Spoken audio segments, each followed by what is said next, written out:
अच्छा, मैं एक बार मैं संजना जी, आप बोलना चाहती हैं? मुझे पता है आप किस पर बोलेंगी, उन्होंने आपके नेता पर सवाल उठा दिए। नहीं, वो तो उठाते रहते हैं, उनका जवाब दे चुके हैं हम लोग। लेकिन ये जो संविधान की बात हो रही है, कहाँ से हो रही है? डे 1 जब से संविधान इस देश में लागू हुआ, कभी भी आरएसएस और जनसंघ संविधान को नहीं मानी थी। और 70 के बाद तक इनके ऑफिस में नागपुर में झंडा नहीं फहराया जा रहा था। एमजी वैद्य पूरा ऑर्गेनाइजर में आर्टिकल लिख देते हैं कि आरक्षण की समीक्षा होनी चाहिए, और इनके तमाम नेता घूम घूम कर आरक्षण खत्म करने की बात करते हैं। 2015 के चुनाव में बिहार विधानसभा में मोहन भागवत जाते कहते आरक्षण की समीक्षा होना चाहिए। हर समय आरक्षण पर, हर समय और संविधान पर। संजना जी, एक सवाल है मेरा। जो संविधान निर्माता हैं, उन्होंने ही संविधान में क्या संविधान पर विवेचना की बात नहीं कही है एक समय के बाद? देखिए, संविधान का अमेंडमेंट होना नहीं,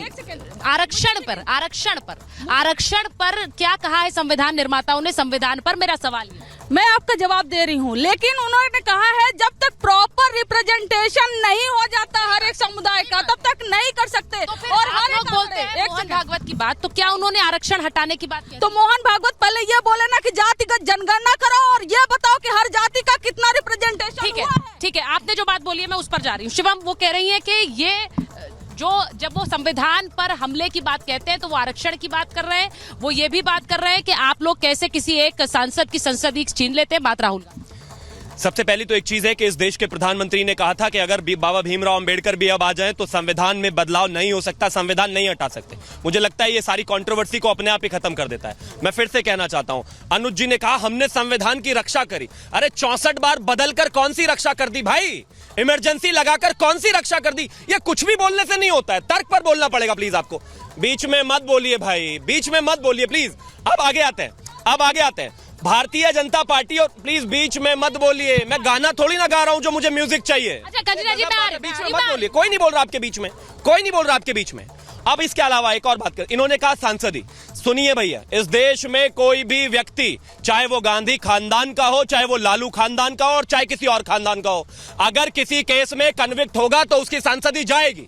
अपने आप को राजा मत समझो कि हम राजा हैं, हमारी सांसदी कैसे चली गई, हमारा घर कैसे ले लिया, प्रियंका गांधी को बिना किसी पोस्ट के घर कैसे लुटियंस दिल्ली में मिल रहा है। आप राजा नहीं है इस देश के निर्माता नहीं है आप, और संविधान के निर्माता भी नहीं है आप। इस देश में लोकतंत्र, इस देश में कानून, इस देश के संविधान की वजह से है, और इस देश के बाबा भीमराव अंबेडकर की वजह से, और उन्हीं की वजह से यहां तक प्रोटेक्ट होकर आया है। आपको भी इस देश में एक संसद की तरह रहना, उड़िए मत। अभी सिर्फ 99 सीटें आई है, तब ये हाल है। अपनी जिंदगी का तीसरा सबसे बुरा प्रदर्शन करने के बाद भी है उस माहौल में कांग्रेस। अच्छा, एक मिनट, वो कांग्रेस के कंजना जी वो तो कांग्रेस की बात कर रही है, आप पर हमला भी हो नहीं रहा।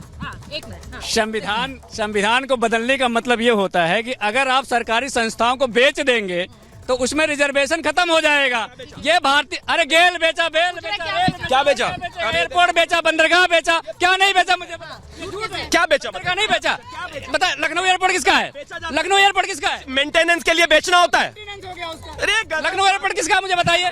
ठीक है, एक सेकंड। मैं जरा पूछने चाहती हूँ, अजय जी, आप तो एक वकील भी हैं।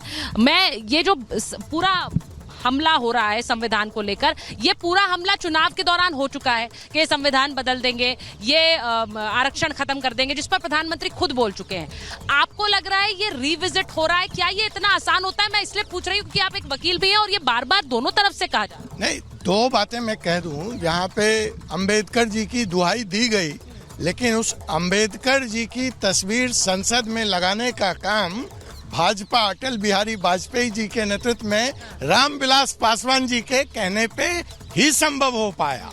तो ये है इनकी कथनी और करनी का फर्क। अंबेडकर जी से जुड़े जितने स्मारक हैं देश में, अगर उसको किसी ने सम्मान देने का काम किया तो नरेंद्र मोदी की सरकार ने किया, और फिर भी ये कहते हैं। और ये गलत उनके कहने से तो मतलब बिहार ही पता नहीं है भी कि नहीं है, उनकी बात तो छोड़ दीजिए।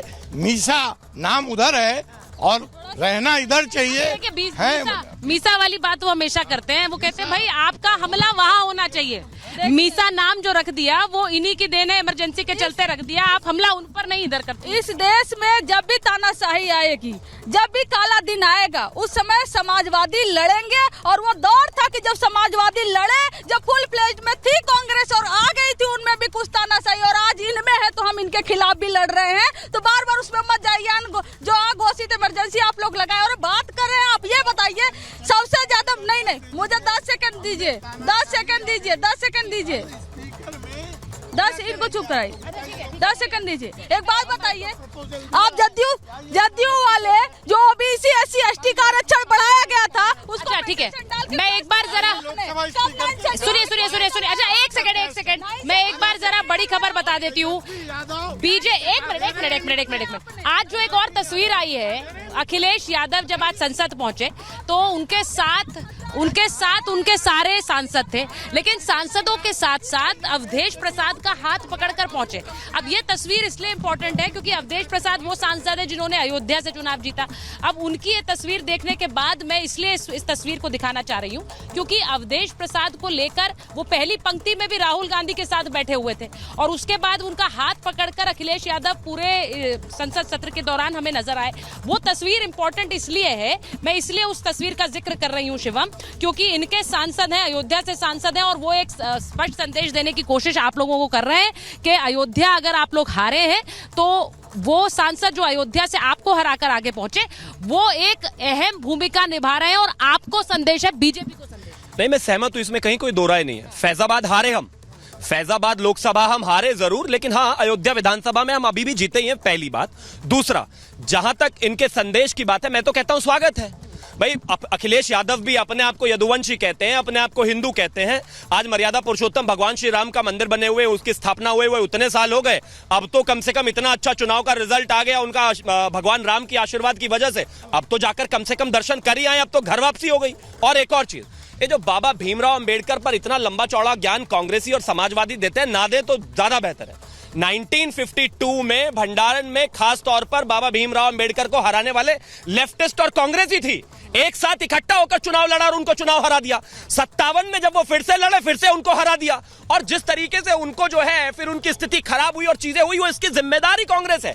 आज मुझे लगता है कि दलितों के कंधे पर बंदूक रखकर चुनाव लड़ाने की जो कोशिश, इनकी जो राजनीति करने की कोशिश है, उसके 2-3 उदाहरण है। चाहे वो बाबा भीमराव अंबेडकर के साथ तो केस की भी बात कर रहे हैं, आपने दलितों को दरकिनार कर दिया क्योंकि आपने उन्हें वहां प्रोटेम स्पीकर नहीं बनाया। मैं उस पर भी एक बार आ जाती हूँ, लेकिन एक बार शिवम एक मिनट रुकिए जरा। आप बताइए, आज अखिलेश जी अवधेश जी का हाथ पकड़ के क्यों घूम रहे थे? हर जगह उनका हाथ पकड़ के घूम रहे थे। देखिए, भारतीय जनता पार्टी के लोग बाबा साहब का नाम आते हैं, उनको पता नहीं कौन सा करंट लग जाता है। सबसे बड़ी समस्या इस बात की है। तो अखिलेश जी और अवधेश जी का नाम ले रहे हैं। हाँ, मैं बता रहा हूँ, इस देश की परंपरा ऐसी है, आप भी जानती होंगी। त्रेता युग में ब्राह्मण के अहंकार को मर्यादा पुरुषोत्तम भगवान राम ने तोड़ दिया था, और कलयुग में आकर अयोध्या में मर्यादा पुरुषोत्तम भगवान राम ने भारतीय जनता पार्टी के अहंकार को चकनाचूर कर दिया। अभी उन्हें जमीन दिखाई नहीं दे रही है। देश ने काम करने के लिए भगवान तो किसी का भी अहंकार चूर कर सकते हैं। देश ने काम करने के लिए भेजा है। जब से 15 दिन हो गया है, आपने GST बढ़ा दिया दूध पे, पनीर पे, और आपने पेट्रोल का दाम बढ़ा दिया। आपने नई बात नहीं।